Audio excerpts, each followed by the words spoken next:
Pour débattre dans cette table ronde se trouve déjà à côté de moi donc Guy Vasseur, présidente des chambres d'agriculture.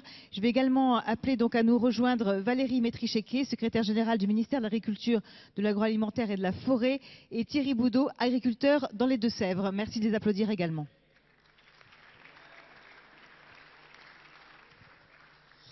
Alors pendant que vous installez, donc quelques mots d'introduction, à partir des 11 étapes du rapport Mandon-Poitrinal, donc il en compte 11 aujourd'hui, on les voit s'afficher en ce moment donc à l'écran, eh bien nous avons décidé de nous centrer sur trois grandes étapes, donc que sont la création, la gestion du quotidien et la prise en compte des normes environnementales. Et pour commencer, eh bien, je propose tout de suite de regarder quelques images justement concernant l'installation d'un agriculteur, en l'occurrence d'une agricultrice. On regarde. Alors donc Marie-Blandine Doazan, donc je suis agricultrice depuis 3 ans sur Villariès, c'est le canton de Fronton au nord de Toulouse, à 20 km au nord de Toulouse. Donc j'ai repris l'exploitation de mon père en grande culture. Alors j'ai fait mon PDE donc avant mon installation, donc un PDE qui a démarré au 1er janvier 2011. Donc un PDE, donc le prévisionnel, le plan de développement à l'exploitation prévu pour 5 ans. Et j'ai ensuite fait un avenant là courant décembre. Donc j'en ai refait un pour les années restantes. Ça veut dire se remettre à plat, dire voilà où j'en suis du projet initial, où j'en suis aujourd'hui, et de nouveau me reprojeter. Enfin, par exemple, l'année prochaine, moi je devrais me lancer en maïs semence. Alors oui, il y a du matériel spécifique que je n'avais pas forcément prévu.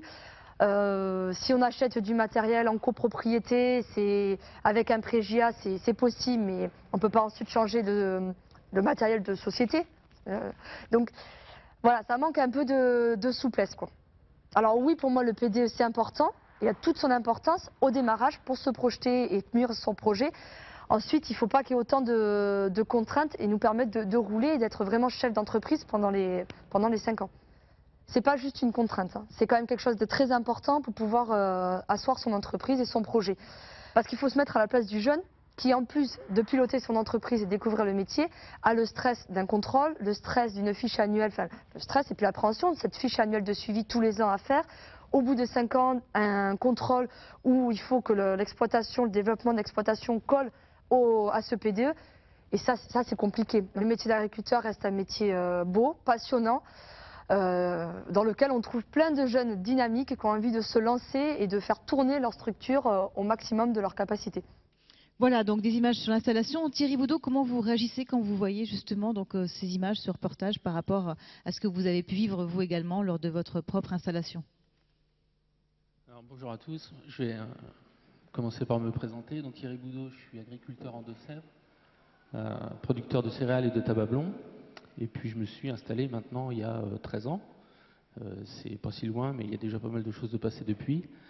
Et j'ai pu m'installer, moi, avec ce qu'on peut appeler 2 leviers de compétitivité.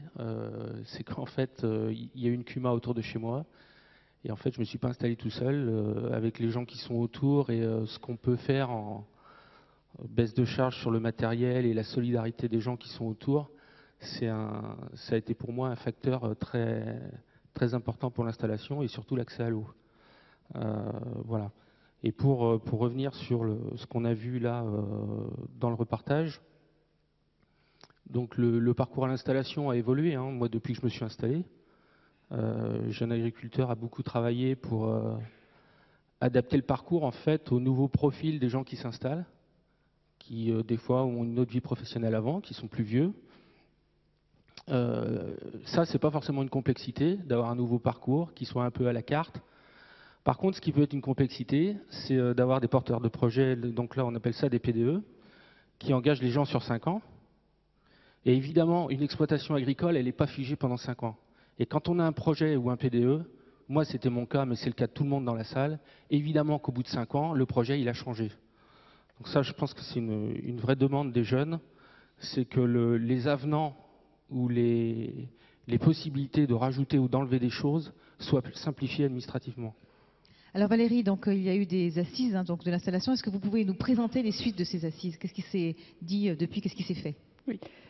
Juste Valérie Mitrich, donc je suis secrétaire générale au ministère de l'Agriculture et donc le secrétariat général pour l'agriculture s'occupe de tout ce qui est modernisation et simplification. Donc Guillaume Poitrinal a rappelé la démarche interministérielle, elle se décline ministère par ministère et donc au secrétariat général on pilote cet exercice, c'est juste pour introduire.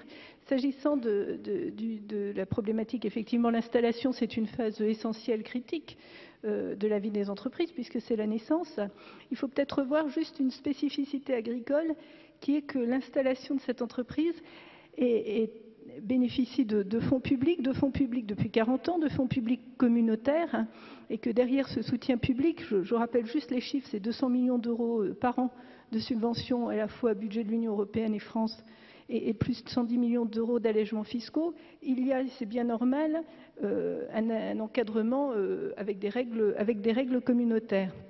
Et donc le sujet qui est évoqué lors des assises de l'agriculture qu'a lancé le ministre en 2013, c'est de dire comment, tout en respectant le règlement communautaire, parce que quand on ne le respecte pas, ça peut coûter très cher à la République française, comment tout en respectant les textes communautaires, on peut faciliter dans la vie de tous les jours l'installation du jeune agriculteur. Ça a été l'objet donc des assises de l'installation, en tenant compte de l'expérience accumulée pendant la programmation précédente 2007-2013 qui a révélé un certain nombre de complexités qu'a rappelé la jeune agricultrice à l'instant dans le film, et en particulier un des groupes de travail des assises de l'installation a été centré sur la simplification du parcours à l'installation et avec un objectif qui était de ne pas en rajouter par rapport au cadre communautaire réglementaire.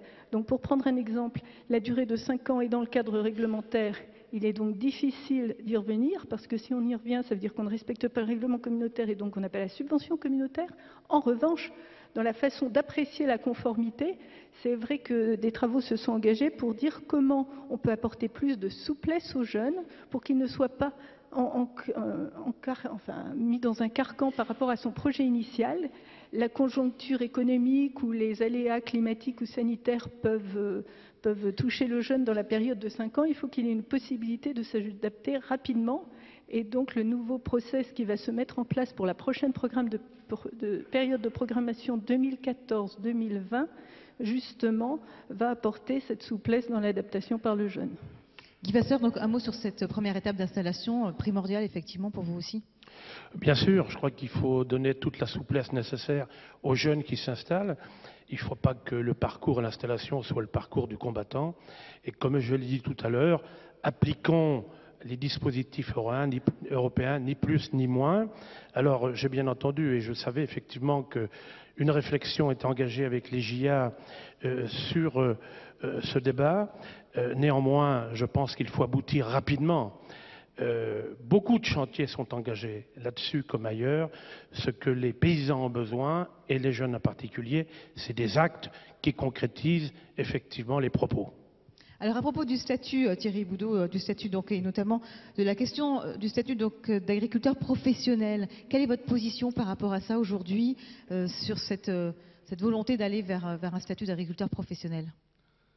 Le statut d'agriculteur, pour en avoir un peu parlé avec les collègues, d'une manière assez simple, nous, ce qu'on voit chez un agriculteur, c'est celui qui porte les bottes.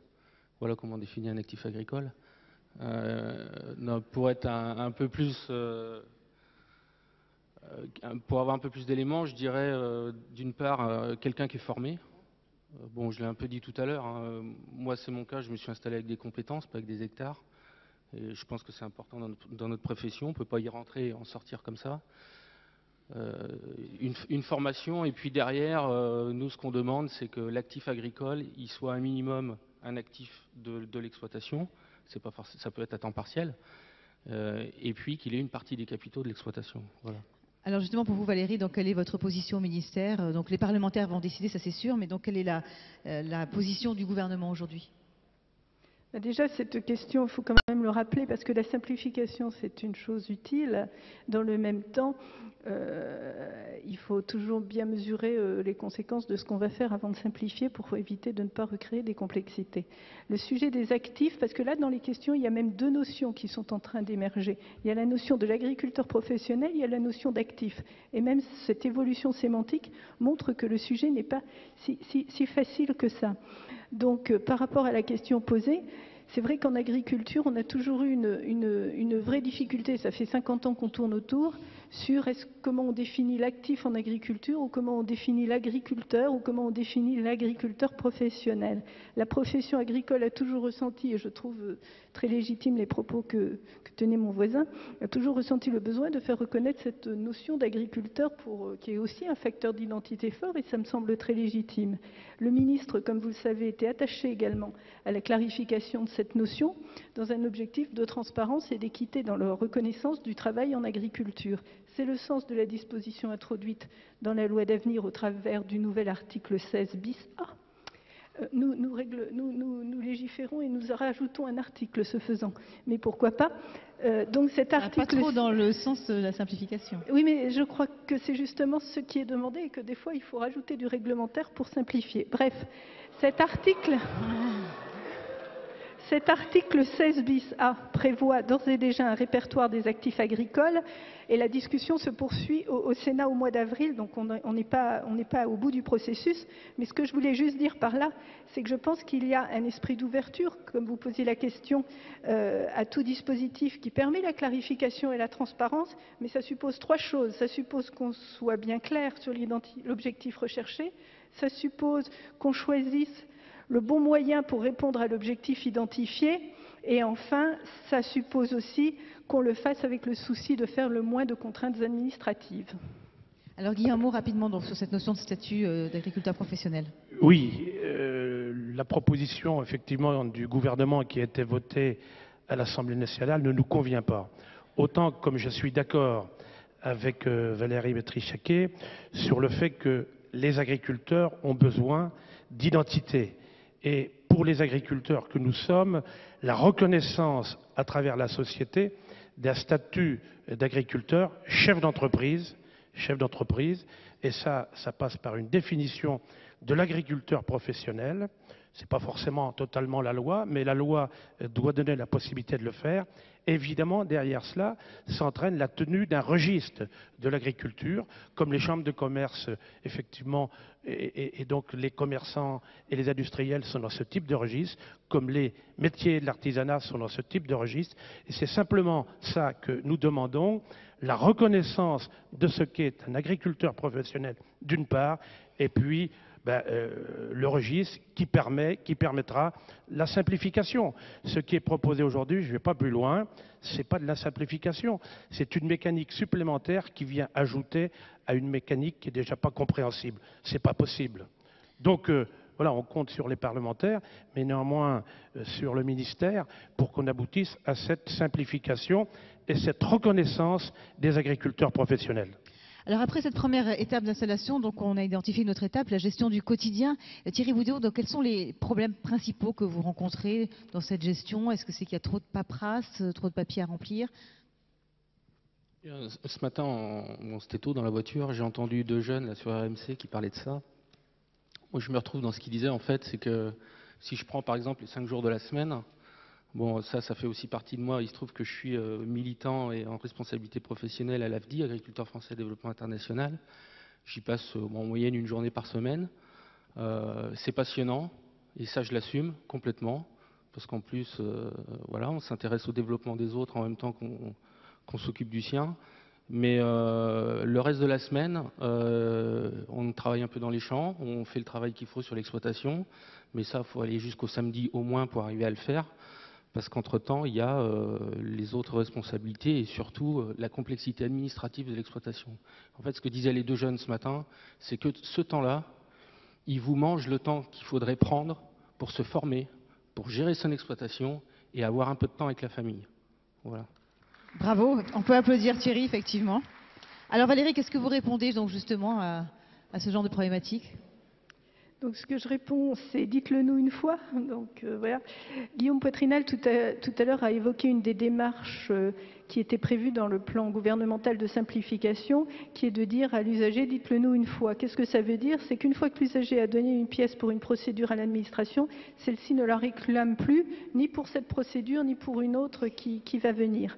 Et donc au ministère de l'Agriculture, sous l'impulsion du ministre, un vaste programme de révision des formulaires a été engagé en 2013.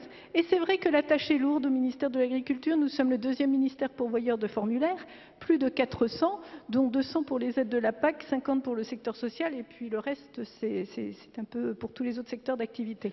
Et donc le programme qui a été engagé par le ministre de l'Agriculture vise à passer tous les formulaires en revue pour les rendre plus lisibles, ça c'est facile, pour supprimer les demandes redondantes, les demandes de justificatifs en double, c'est l'esprit du dites-le nous une fois, pour supprimer les demandes de renseignements que l'administration connaît déjà par ailleurs, pour supprimer les justificatifs inutiles qui peuvent faire l'objet d'un contrôle ultérieur. Et ce dernier point me semble important parce que c'est fondé sur le principe de la confiance a priori. Et c'est quand même une évolution dans la culture administrative de l'agriculture. Alors Thierry, est-ce que vous pouvez nous citer, alors beaucoup de réactions je sens, hein, donc surtout vous avez toujours le numéro de téléphone pour vous exprimer, et donc on fera remonter toutes les réactions. Je ne sais pas si on peut l'afficher une nouvelle fois donc, pour vous le rappeler, mais je pense que maintenant vous le connaissez. Donc surtout n'hésitez pas à faire remonter vos remarques, voilà, 0610 52 52 75, vous pouvez également réagir sur Twitter. Thierry, donc je voulais vous demander, donc aujourd'hui, quels sont les principaux points de blocage justement dans la mise en œuvre de vos projets? Alors, pour en venir au projet, on ne peut pas, dans un temps aussi court, emmener toutes les problématiques. Il faudrait parler d'élevage, il faudrait parler de beaucoup de choses. Il se trouve que 80% de mon chiffre d'affaires est lié à l'irrigation. Un peu de blé dur, un peu de maïs, et puis surtout le tabac blond. Derrière, c'est moi, un salarié et des saisonniers. C'est plus de 4 équivalents temps plein, presque 5. Tout ça, c'est lié à l'accès à l'eau. On a un projet sur notre territoire qui est de... On a créé une coopérative de l'eau dans notre département pour porter, je ne sais pas si vous m'entendez, pour porter des projets de stockage d'eau. Notre région est déficitaire en eau et la loi veut que le volume prélevable dans notre zone sera de seulement 20% de ce qu'on prélève historiquement, ce qui fait que les 80% restants, il faut trouver une solution. On va de l'avant, on a créé une coopérative de l'eau, on rentre exactement dans le cadre proposé par M. Martin, c'est-à-dire qu'on fait ça avec un contrat territorial, avec notre chambre d'agriculture, l'établissement public et l'agence de l'eau, bien sûr, qui va financer ce projet. C'est assez lourd, c'est passionnant comme projet, mais c'est très lourd. Je pense que quand on sera au bout, on sera au-delà des 10 ans de démarche. Si on va au bout, et là je vais y venir. Notre projet, c'est en gros 200 exploitants agricoles, pour 60% d'entre eux des éleveurs. Ça représente 15 millions de mètres cubes et c'est sur ces 15 millions de mètres cubes, on va en stocker 9 millions. La spécificité de notre coopérative de l'eau, c'est qu'on va mutualiser à 100%.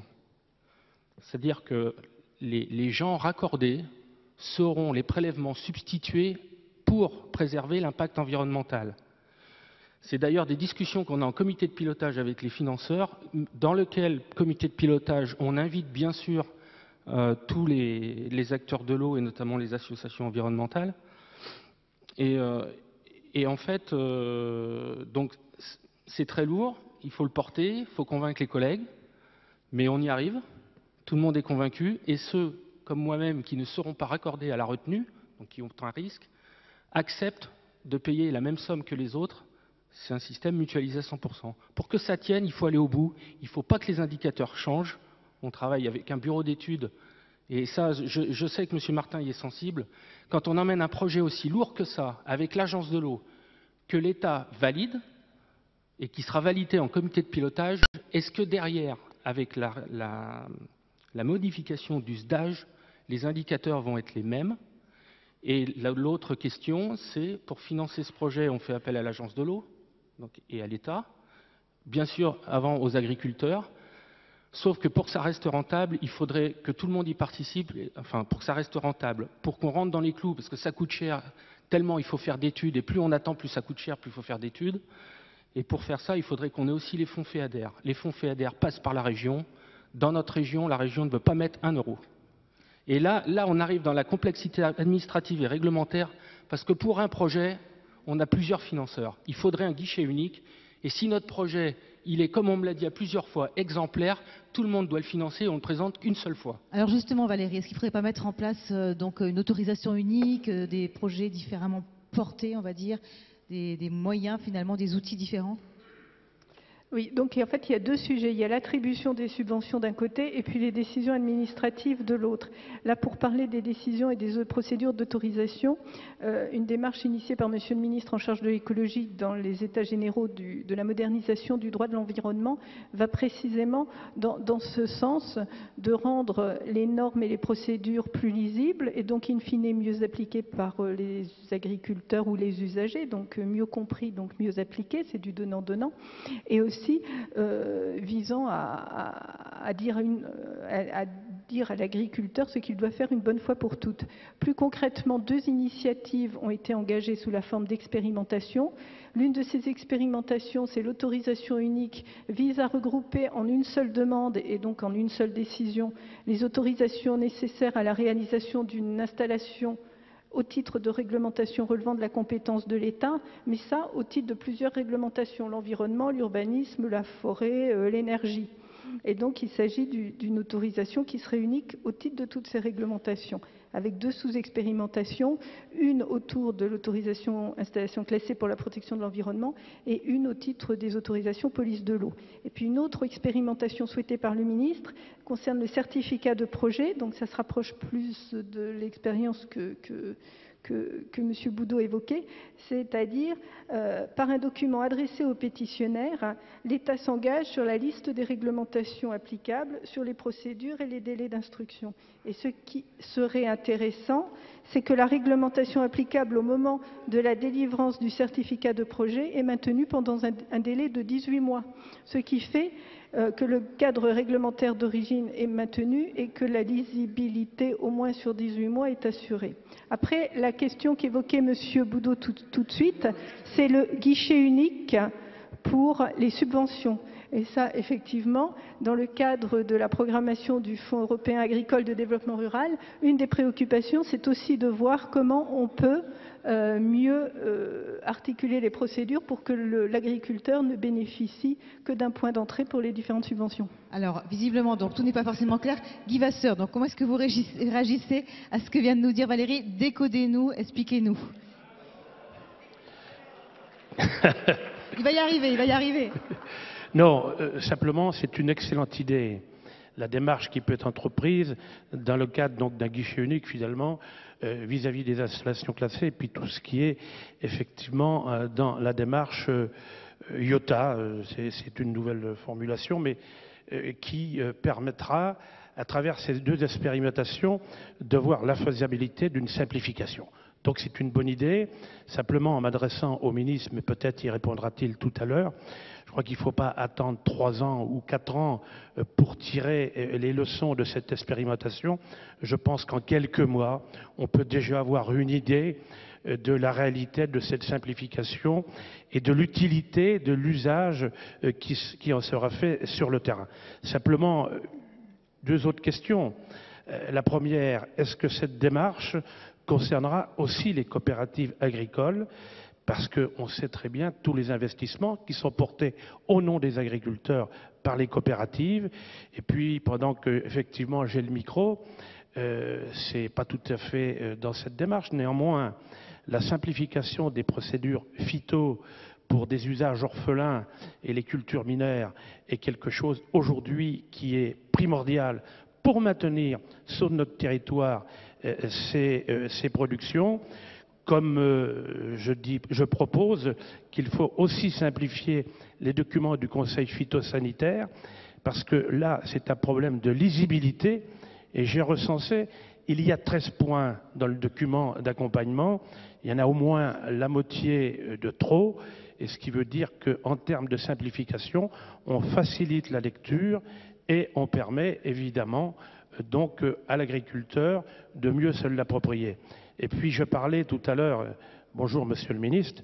Je parlais tout à l'heure dans mon propos liminaire que simplification, c'était aussi modernisation.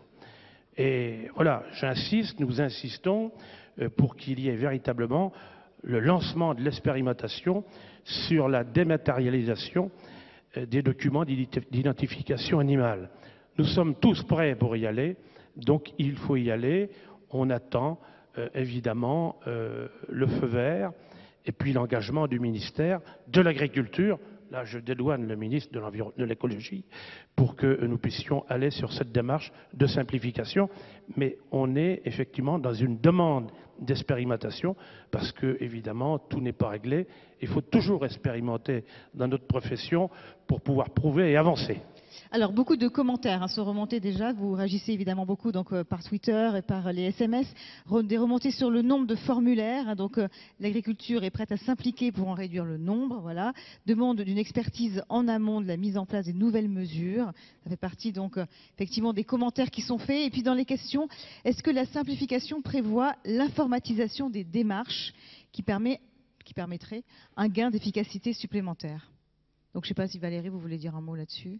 Oui, en prolongement de tout à l'heure, bien sûr qu'au-delà de cet effort de simplification à la fois des formulaires, de l'accès à la réglementation, il y a un processus de dématérialisation qui se développe pour que le demandeur puisse avoir accès non seulement de manière par Internet à ces formulaires, mais puisse aussi engager toute la procédure. C'est le cas pour la PAC. Il y a différents téléprocédures qui vont aussi être développées dans le secteur sanitaire à la suite de l'impulsion donnée par les ministres. Mais il y a effectivement de plus en plus de dématérialisation, ce qui est aussi du temps de gagner pour les fonctionnaires. Alors, troisième et dernier point donc, de notre table ronde, troisième étape, prendre en compte les normes et mesures environnementales. On l'a bien vu, donc effectivement, Guy Vasseur vient de nous le dire à l'instant, donc il y a une inflation de normes. Par rapport à ça, justement, aujourd'hui, pour vous, Thierry Boudot, comment ça se passe dans votre prise de décision? Alors déjà, oui, effectivement, l'informatisation aide beaucoup. Je rajouterais que il y a deux choses. Il y a la simplification administrative, et donc ça peut y contribuer d'informatiser. Et après, il y a sa cohérence et arrêter les aberrations dans la réglementation qui font que quand on remplit un document, quand je fais un plan de fumure ou quand certains diraient une vache ne retrouverait pas son veau, quoi. C'est quand même assez impressionnant. Et donc après sur votre question, j'ai perdu mon fil. Comment est-ce que vous prenez en compte finalement donc toutes ces normes environnementales? Comment est-ce que vous y retrouvez finalement, hein? Par exemple, déjà, oui, c'est ce que j'allais dire, déjà il faut les connaître. Pour les cours d'eau, pour les zones de zonage, des choses comme ça? Je ne vais pas dire que je ne les connais pas, mais je vais prendre l'exemple des zonages. Je pourrais presque vous poser la question, est-ce que vous parlez des zonages d'aujourd'hui ou des zonages de demain? Je parle de ça par rapport... C'est à Valérie qu'il faut le demander. Non, mais c'est par rapport... Je reprends l'exemple du SDAGE, les trams bleues, les trams vertes. En fait, on est en train de réfléchir à des zonages. Si je prends mon département en Deux-Sèvres, 80% du département va être sanctuarisé. Et en fait, on est dans du réglementaire qui va pénaliser la compétitivité. On revient à ce qu'on discutait avant. Pour faire un élevage, créer une retenue d'eau, faire d'autres ouvrages, on va être pénalisé. Voilà. Et les zonages ont un impact très fort sur le développement agricole. Alors bon, voilà, je ne vais pas rentrer dans le détail parce qu'il y en a tellement. Mais en plus, il y a les zonages et en plus, il y a les strates de décision. Quand vous rajoutez le conseil régional, le conseil général, la communauté d'agglomération, le nombre d'interlocuteurs.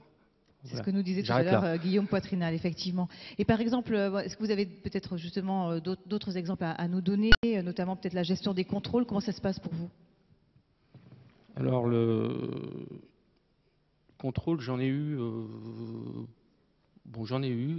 alors, je vais donner deux exemples. Le premier, c'était, il y a quand même une dizaine d'années, mais c'était un contrôle, comme je suis employeur de main-d'œuvre, c'était l'inspection du travail. Bon, il faut prendre ça avec beaucoup de philosophie. Moi, dans ce cas-là, j'ai pris sur moi parce qu'ils sont arrivés avec les staffettes, 2 gendarmes, 3 de l'inspection du travail, 2 de la MSA. Et puis, ils étaient 7, on était 7. Voilà. Et il faisait 40 degrés, on avait envie de finir la journée, on était obligé de couper. À un moment, je leur ai dit, écoutez, les salariés sont là, il n'y a pas de souci, vous pouvez discuter avec eux. Je suis revenu 20 minutes après. Et puis voilà, heureusement que j'ai pris ça comme ça, parce que je pense pas qu'il faut en arriver là pour faire un contrôle administratif. Ça aurait pu se passer beaucoup plus simplement. Et puis après, j'en ai eu d'autres sur l'irrigation, où là, ça a été un peu plus compliqué, parce que le département d'à côté arrosait, et nous, on était complètement interdits. C'était une catastrophe cette année-là, c'était en 2005. Sur le même bassin versant. Alors évidemment que depuis, l'administration a réfléchi à avoir une cohérence de bassin dans la gestion, mais vous inquiétez pas, on a harmonisé par le bas, maintenant tout le monde est restreint. Ça c'est aussi un problème. Bravo Thierry, effectivement, on peut l'applaudir. Alors Guy Vasseur, dites-nous quelles sont les remontées du terrain, justement, les points les plus importants justement sur ces normes environnementales. Oui, mais Thierry vient d'en dire une partie. Alors, je vais essayer de faire le plus court possible parce qu'on a beaucoup de remontées du terrain, et des fédérations d'exploitants et des JA. Et puis, on a les remontées du terrain par rapport effectivement à ces états généraux, mais on a les remontées du terrain au quotidien. Et les uns et les autres, nous avons autour de nous des agriculteurs qui ont affronté des situations un peu comme Thierry vient de le décrire. Alors, le premier point, et c'était votre question, la mise en cohérence des différents zonages. Plus personne s'y retrouve. Et je ne suis pas sûr que les fonctionnaires de l'administration s'y retrouvent aussi totalement. Donc, cette mise en cohérence est quelque chose qui nous paraît, nous, indispensable par rapport à la lecture sur le terrain pour les agriculteurs, mais aussi pour les collectivités. Éviter, alors ça, je l'ai dit tout à l'heure, je le répète, la surtransposition des réglementations européennes. Alors ça, c'est un sport français, d'en rajouter par rapport à l'Europe. C'est pas lié au gouvernement actuel, c'est lié à tous les gouvernements qui se sont succédés. J'ai bien compris qu'aujourd'hui, peut-être qu'on était dans l'hypothèse de faire avancer les choses. C'est une demande, et je partage effectivement cette proposition. Nous partageons, excusez-moi, cette proposition du président de la République. Et puis, il y a l'articulation entre les différentes réglementations. On a obtenu, la profession, le syndicalisme d'abord, et qu'il y ait un autre régime pour les installations classées, le régime d'enregistrement. Et là, je pense qu'il faut faire attention au chevauchement des différents régimes, et notamment, nous le constatons par rapport aux coopératives. Donc il faudra qu'on réouvre ce dispositif pour faire en sorte qu'on n'applique pas sur le même site deux dispositifs, mais donc de bien choisir le dispositif qui convient. Mettre en place une charte du contrôle. Il faut que l'agriculteur qui est contrôlé, l'industriel ou la coopérative dans l'agroalimentaire qui est contrôlé, sache effectivement ses devoirs et ses droits. Je pense que ça aidera aussi effectivement ceux qui seront contrôlés. Alors, un point important, et on a l'occasion d'en discuter régulièrement, c'est la clarification donc, et la définition des cours d'eau. On a 36 définitions des cours d'eau, et je peux vous dire qu'aujourd'hui, y compris pour l'entretien des fossés, qui sont une nécessité à la fois pour l'assainissement des terres, mais aussi pour le bon écoulement des eaux, et cet entretien est indispensable.